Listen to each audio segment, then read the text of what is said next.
Hello students, biomolecules, molecule related with living organisms। तो ये chapter हमारा चल रहा है और अब तक हमने कार्बोहाइड्रेट पढ़ लिया, बाद में प्रोटीन, थोड़ा एंजाइम, विटामिन, ये सब पढ़ लिया है। आज बायोमोलेक्यूल है, उसका लास्ट लेक्चर आपके सामने है and that is with important biomolecule that is nucleic acid। तो जो सेल है उसका जो न्यूक्लियस है, सेल का न्यूक्लियस, उसके अंदर जो पार्टिकल्स होते हैं दैट इज क्रोमोसोम्स। ओके, और ये जो क्रोमोसोम्स होते हैं that is made up of protein as well as nucleic acid. और ये जो न्यूक्लिक एसिड है that is responsible for heredity. कुछ चीजें ऐसी होती है जो नॉर्मली रूटीन लाइफ में बोलते हैं कि हमारी हेरिडिटी में आ रहा है and that is due to nucleic acid. So nucleic acid जो है that is a important biomolecule. और लेबोरेटरी में आपने सुना भी होगा डीएनए टेस्ट होते हैं, तो उससे पता चल जाता है, बहुत सारी इंफॉर्मेशन हमें वहां से मिलती है, तो सब टेक्स्ट बुक में सब डायरेक्ट पढ़ सकते हो। ठीक है, मेन चीज है कि बायोपॉलीमर है, बायोपॉलीमर है। यस, अब ये जो न्यूक्लिक एसिड है उसका जब हम क्या करते हैं, हाइड्रोलिसिस। Yes, hydrolysis. जैसे हमने प्रोटीन का हाइड्रोलिसिस किया था, protein, so we get amino acid and that is a monomer. तो न्यूक्लिक एसिड का जब हाइड्रोलिसिस होता है तो उसमें से हमें एक नहीं, दो नहीं, तीन मोनोमर मिलते हैं, ऐसा हम बोल सकते हैं। ओके, तो ये तीन मोनोमर कौन कौन से है वो पहले क्लियर होना चाहिए। So the first one that is sugar, but this time not hexose sugar, pentose sugar. Okay, so the first one is pentose sugar having 5 carbon. Second one that is base, that is base, base that is heterocyclic nitrogen containing compound, ये भी clear होना चाहिए। And third that is phosphoric acid. So basically ये जो nucleic acid है that is made up of 3 monomer और 3 components. अब one by one ये तीनों जो कंपोनेंट है उसके बारे में हमें थोड़ा पता होना चाहिए। सबसे पहले बात करते हैं पेंटोज सुगर। अब न्यूक्लिक एसिड जो है उसके दो टाइप है, डीएनए और आरएनए। तो दोनों में पेंटोज सुगर का स्ट्रक्चर कैसा है वो हमें पता होना चाहिए। Okay, so the first one is pentose sugar. चलो, अब पेंटोज सुगर आरएनए में कैसा होता है और डीएनए में। सबसे पहले आरएनए, तो सबसे पहले डायग्राम देखो, पेंटागन टाइप का स्ट्रक्चर है लाइक दिस। ओके, 1 2 3 4 और यहाँ पे 5 आएगा। चलो, सबसे पहले यहाँ पे आरएनए का पेंटोज सुगर हम देख रहे हैं और यहाँ पे डीएनए का। क्लियर? ओके, चलो कार्बन 1 2 3 4 एंड 5, हियर 1 2 3 4 एंड 5। सबसे पहले ये जो है that is a beta D ribonucleic acid. ये रिबोन्यूक्लिक एसिड है, तो इसमें बीटा है मतलब आपको पता है अल्फा बीटा मतलब OH कहाँ पे रहेगा, ऊपर, H नीचे। और सेकंड और थर्ड दोनों में OH नीचे है, H ऊपर है, फोर्थ में H नीचे, और फिफ्थ है वहां पे CH2OH। So this is a structure of pentose sugar present in RNA। Okay, now DNA.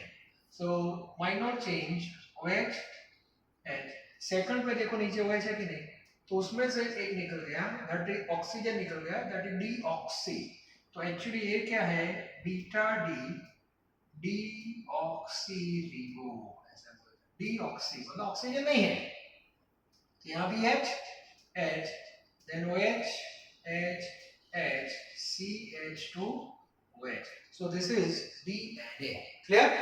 तो ये हो गया आपका RNA और ये हो गया DNA। दोनों में पेंटोस शुगर है, लेकिन थर्ड सेकंड नंबर पे वेरिएशन है, ये क्लियर होना चाहिए। उसके बाद सेकंड में है बेस। बेस जो होते हैं वो दो टाइप के होते हैं, okay. Number 1 that is purine, okay, and number 2 that is pyrimidine, okay. Both are heterocyclic. अब इसमें स्ट्रक्चर जो है वो टेक्स्ट बुक में दिया है, वो आपको देखना है, रट्टा मारना पड़ेगा, बिफोर एग्जाम एक बार देख लेना। अभी मैं नेम लिख रहा हूँ, जस्ट नेम, और वो भी सिंबॉलिक फॉर्म में। A for adenine, A for adenine, G for guanine, G for guanine, C for cytosine, T for thymine, and U for uracil, U for uracil. Again I repeat, A means adenine, G for guanine, C for cytosine, T for thymine, and U for uracil.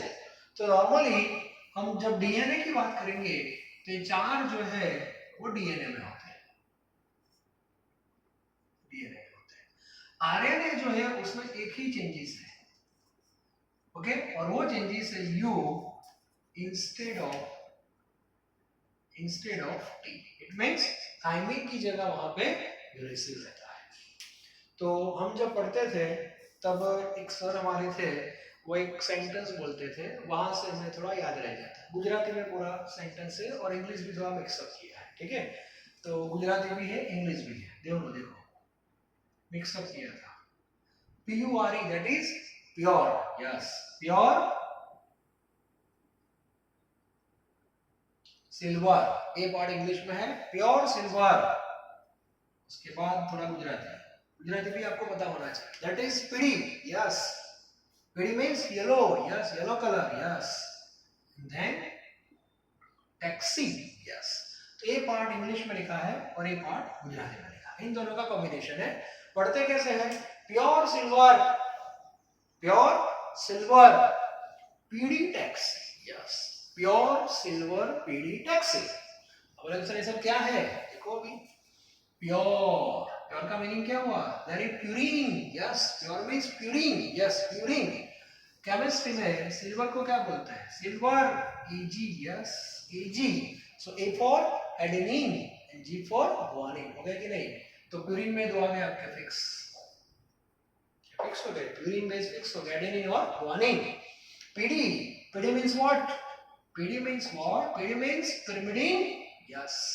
और taxi का meaning होता है TC, T for thymine and C for cytosine। तो thymine भी आ गया, cytosine भी आ गया। तो ये जो लाइन है that is applicable for DNA, yes। RNA के लिए ऐसी कोई लाइन नहीं है, लेकिन याद रखना है ये जो थाइमिन है उसकी जगह पे यूरेसिल है, क्लियर?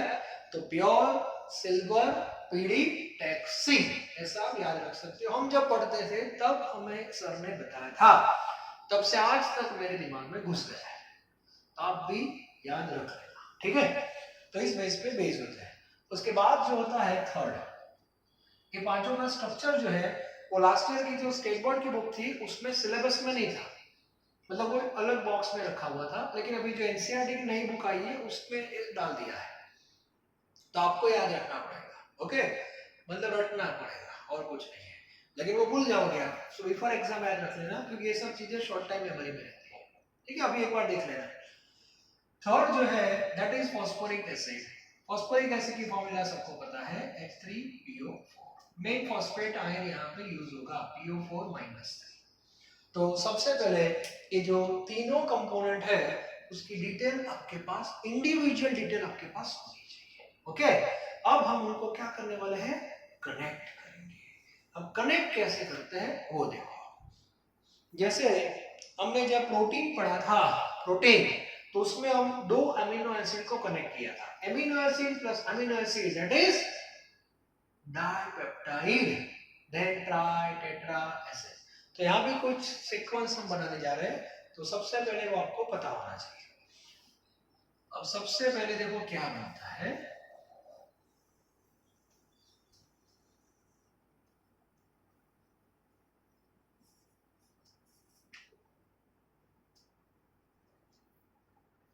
सबसे पहले बनता है ये जो पेंटोज शुगर है, पेंटोज शुगर जो है इसके साथ अटैच कौन होगा, बेस, और बेस अटैच होगा तो सबसे पहले आपको मिलेगा that is nucleoside. Yes, nucleoside पहले बनाएंगे, और ये न्यूक्लियोसाइड बनने के बाद ये न्यूक्लियोसाइड में फॉस्फेट अटैच हो जाएगा, फॉस्फेट आयन, और ये जब अटैच होगा तो ये हो जाएगा आपका न्यूक्लियोटाइड। यस, तो न्यूक्लियोटाइड में कितने कंपोनेंट हो गए, तो 3 कंपोनेंट का एक बंच बनेगा and that is nucleotide. Yes, उसके अंदर 3 होंगे, ऐसा ही दूसरा न्यूक्लियोटाइड होगा, उसके अंदर भी 3 होंगे, और 2 न्यूक्लियोटाइड ऐसे कंबाइन होंगे, that is dinucleotide, then trinucleotide, tetranucleotide, pentanucleotide, hexanucleotide, polynucleotide, और लास्ट में हो जाएगा न्यूक्लिक एसिड। तो सबसे पहले देखते हैं कि अटैचमेंट कैसे हो रहा है। ओके, तो पेंटोज शुगर अभी हम डीएनए की बात करेंगे, मतलब इस स्ट्रक्चर को मैं ले रहा हूं, तो इसकी बात कर रहे हैं अभी हम। ओके चलो,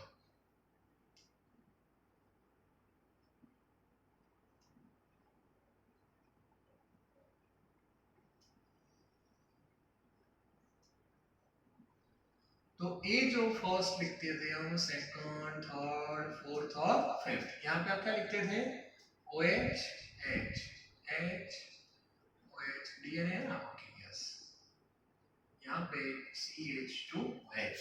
तो सबसे पहले पेंटोज शुगर के साथ बेस अटैच होता है।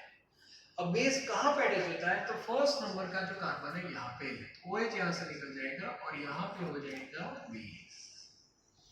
बेस अटैच होने के बाद लेबलिंग थोड़ा मैं चेंज कर रहा हूँ, यस, डैश कर दिया, 1 डैश, 2 डैश, 3 डैश, 4 डैश और 5 डैश, क्योंकि बेस के पास में कार्बन होता है, स्ट्रक्चर में लिखा नहीं, कॉम्प्लिकेशन ज्यादा हो जाएगा इसी से। तो इस बेस पे हमने ये क्या बना दिया, न्यूक्लियोसाइड बना दिया। देखो ये स्ट्रक्चर आपका हो गया न्यूक्लियोसाइड का, क्लियर। अब न्यूक्लियोसाइड के साथ कौन है, फॉस्फेट है, वो कहां पे अटैच होगा, तो 5th नंबर वाला जो है वहां पे CH2, बाद में ऑक्सीजन है, इसके साथ फॉस्फेट आएंगे, डबल बॉन्ड O माइनस और O माइनस, ये हो गया। और ये जो बनता है दैट इज न्यूक्लियोटाइड। तो एक न्यूक्लियोटाइड हमने यहाँ पे बना दिया, ठीक है। चलो, अब हमें बनाना है डाइन्यूक्लियोटाइड। डाइन्यूक्लियोटाइड के लिए आपके पास 2 न्यूक्लियोटाइड होने चाहिए। तो अभी मैंने एक तो बना दिया, ये न्यूक्लियोटाइड है पूरा। अब दूसरा न्यूक्लियोटाइड भी यहाँ होगा नीचे,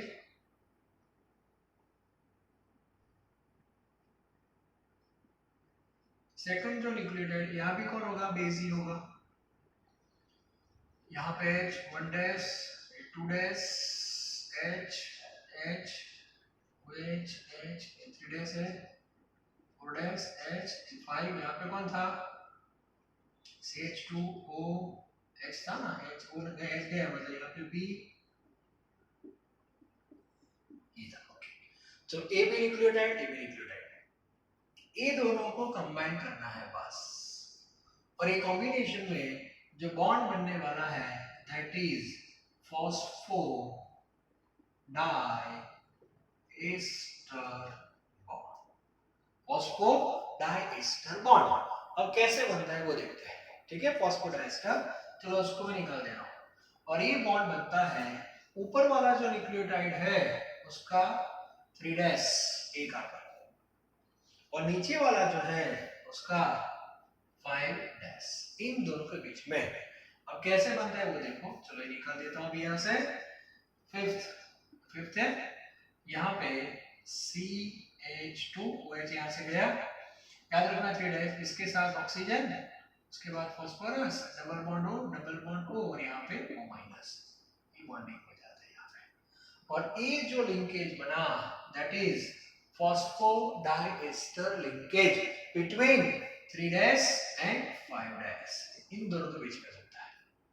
तो अब सोचो ए हो गया आपका डाइन्यूक्लियोटाइड, ए भी न्यूक्लियोटाइड था, ए भी न्यूक्लियोटाइड था, ए हो गया आपका डाइन्यूक्लियोटाइड। अब नीचे असाइन अटैच होगा ऐसे नीचे से, तो इसका 3 डैश और नीचे वाले का 5 डैश, यस ऐसे बनती जाएगा पूरा। तो एक पूरी चेन आपको मिलेगी, चेन यस ऐसे चेन होगी, और ये चेन हो जाएगी पॉलीन्यूक्लियोटाइड। और ऐसी ही दूसरी चेन भी यहाँ पे होती है। तो दो साइंटिस्ट थे, वन दैट इज वाटसन और सेकंड दैट इज क्रे। उन्होंने ये जो न्यूक्लिक एसिड है उसको स्टडी किया, एक्सरे से किया होगा डिटेल में। तो पता चला कि जो डीएनए का स्ट्रक्चर पूरा है that is the spherical helix structure, double helix structure ऐसे बोलते हैं। डबल हेलिक्स का मीनिंग होता है कि जो दो चेन होती है वो स्फेरिकल फॉर्म में रहती है, लाइक दिस। एक चेन है ऐसे, एक चेन है पूरी ऐसे, और ये लिंकेज कैसे होगा 3 days per day, 3 days per day, 3 days per day, 3 days per day ऐसे। दूसरी जो चेन है वो भी ऐसे ही जा रही है,